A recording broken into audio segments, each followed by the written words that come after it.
Hi, this is Raj from Sportscars.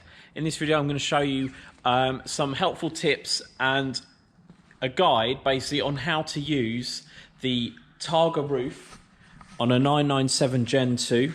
This also applies to the 997 Gen 1 as well. Both the Targa 4S and the Targa 4, because they both have the same body shell, same roof mechanism in both generations. So it's quite a rare car, the Targas. There was just over 200 made of the Gen 2 997s like this one here. And they had some really useful features, which I'll show you first. So the first big difference is obviously having that glass panel there on the top.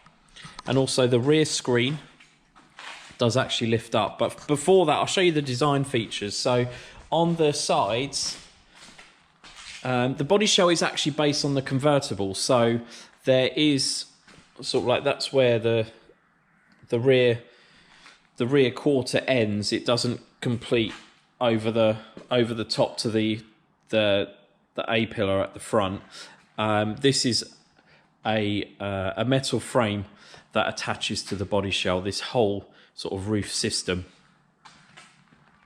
And let me just show you that rear hatch, which can be operated with the key, and there's also a button inside which I'll show you as well. So you hold down, it's got a third button on this one, just like the convertible does, but this one operates the rear hatch. So if you hold that down, there we go. So there is the real, I think, great design feature of the Targa, is the ability to use this section here. And even if a car is spec'd with Bose, as this one is, it doesn't have the subwoofer, which would normally sit in this section here and stop you having a step down. That is actually a bit like the convertible. It's got the same Bose setup as a convertible. It has the subwoofer in that front passenger footwell on the left-hand side on a UK right-hand drive car. And it allows you to actually use this area. It's quite a tough area to use if you're trying to struggle to get through from the cabin, but as you can see there's loads of space there once you open that out, and it's so easy to use. Now the how-to guide with regards to this rear hatch is that it's soft close, so do not ever slam this. It could potentially damage it, crack the screen. All you literally do, just let it drop down gently, and then it shuts itself. If you try and slam it, it could potentially damage it, as I said. So that is that bit there. And then getting in the car. So you can't remotely operate this panel, unfortunately. And I would actually recommend that if you're trying to open that roof, to actually have it with the car running, because it does require a lot of power from the battery, and it will unnecessarily drain the battery if you keep it. It will work, but it will unnecessarily drain the battery by using it without the car running. So let me just get it started up. So this car's only covered 49,000 miles. So 2010. Beautiful car, absolutely love it. It's the second time I've had it in stock, and it may already be sold, we'll see. So there's the extra controls. So one of the other features that this car has, I mean, just look at that there, that lovely roof section. Even on a black interior car, it really lightens it up.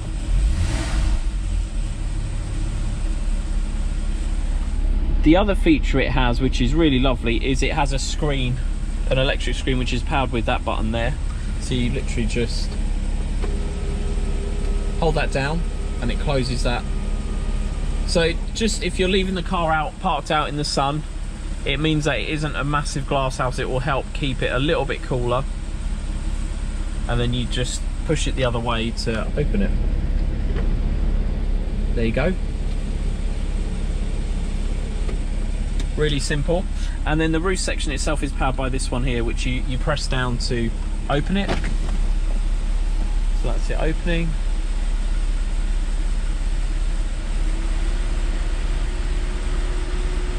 I'll just show you the car with it open.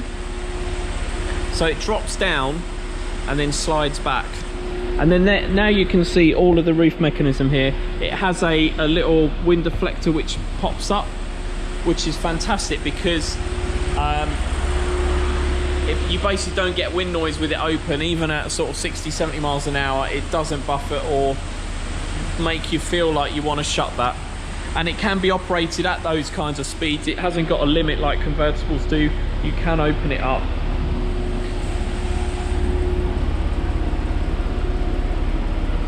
Now I'll just close that again and you can see it from the top. As I said, it's best to operate it with the engine running.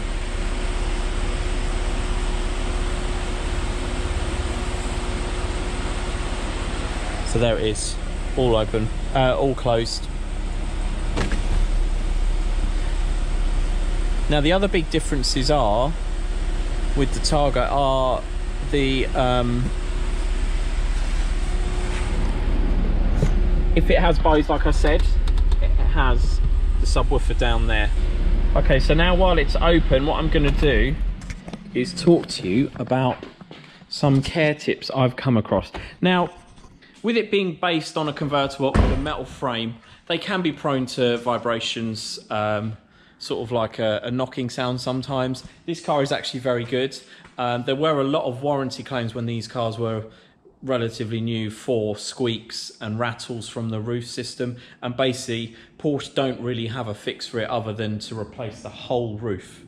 There's no sort of serviceable parts on it to improve it. But having spoken to some Porsche mechanics, there's a couple of things that they've suggested to me, and they have worked in the past on other cars, which is the first thing being this section here can potentially knock, and it can actually sort of squeak and rub against other parts of the mechanism. So one thing that they can do is actually lubricate this this system here through the hinges, and also sort of around this area here if it is actually sort of catching slightly, maybe adjust it slightly. But that's one potential thing you can look at if you've got a rattly roof, is that sort of moving freely, and have these hinges here been lubricated. Now the other thing to note on these cars is you can only use certain types of lubrication. You can't use most typical lubricants you'd find on a car, so oils, silicone sprays. So I've got a few out here. WD-40 is a definite no-no. The spray you get if you get the car serviced at Porsche, which they spray all the hinges with, I would recommend not using that either. Or some kind of like another PTF spray, so like a bicycle chain spray, that kind of thing. The reason why you shouldn't use those on the roof mechanism, or any roof mechanism, so sunroofs as well, is because they don't dry, so they stay oily and quite sticky. And when you have the roofs open, any dust that's in the air, any debris will stick to that sort of wet surface, the sticky surface, and it will actually gunge up over time the mechanism even more and make it even worse. So you could end up breaking a mechanism, or at least making it a lot more notchy and noisier, and potentially put more strain on the motors over time by actually lubricating with those sprays. The one I'd recommend is actually one that's recommended for locks. Again, for the same reason.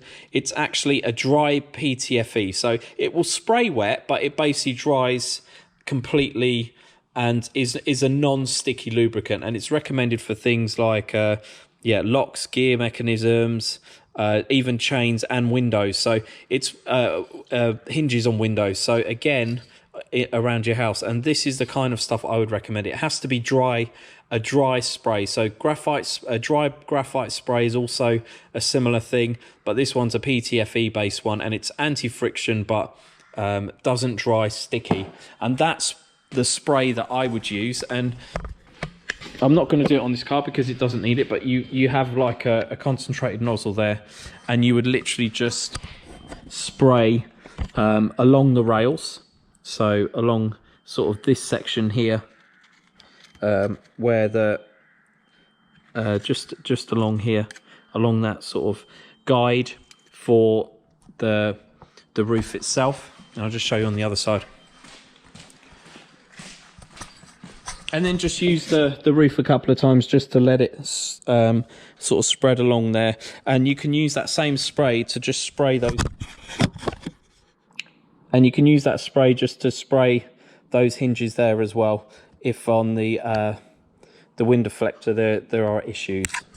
So that is the one thing I would highly recommend and take note of this video is do not use these sprays.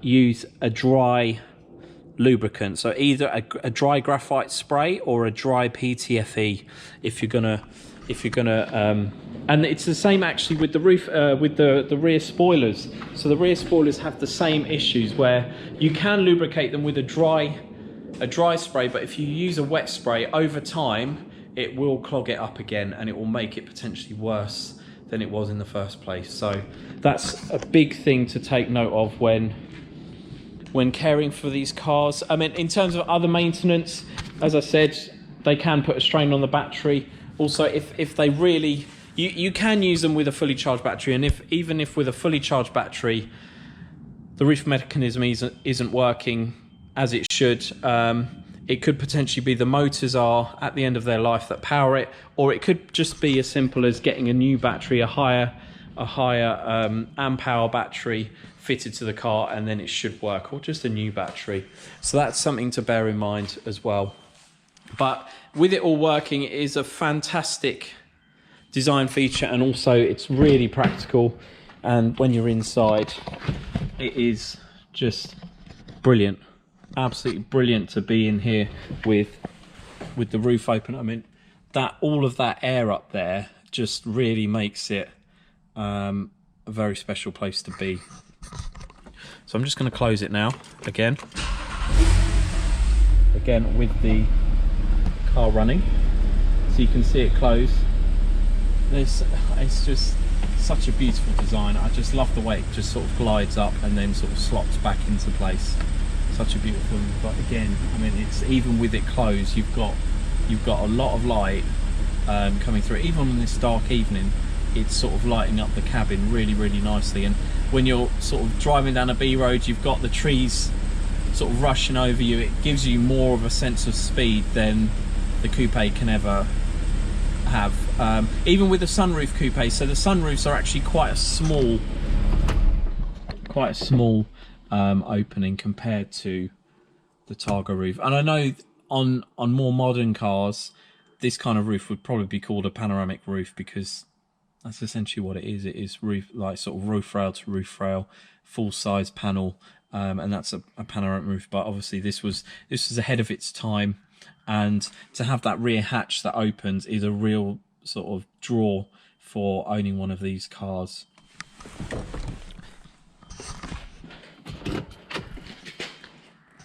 So there, actually, the one other thing. So when you have a Targa, you get an extra button here, which is also like on the key. You can operate that rear hatch using that one there. So there it is. I mean, it's just, look at all of that space in there. It's just, yeah, a really, really nice design feature, and it's one of the main reasons why I really love these cars so much. Not just their rarity, but also it's sort of the ultimate road 911 that isn't a turbo 911 turbo, because obviously the 911 turbo is the flagship for the road, well, in my opinion anyway, and this Targa is sort of more of a connoisseur's choice, a bit more under the radar, and you find that people who want to buy these sort of appreciate that sort of design of these silver strips here, and the whole philosophy behind Porsche basically engineering something properly is definitely shines through on the Targa models. Well, I hope you found the video useful. If you do have any further questions about Targa roofs in particular, or anything 911 sort of related, please don't hesitate to comment below, and please do subscribe to my channel. Thank you for watching.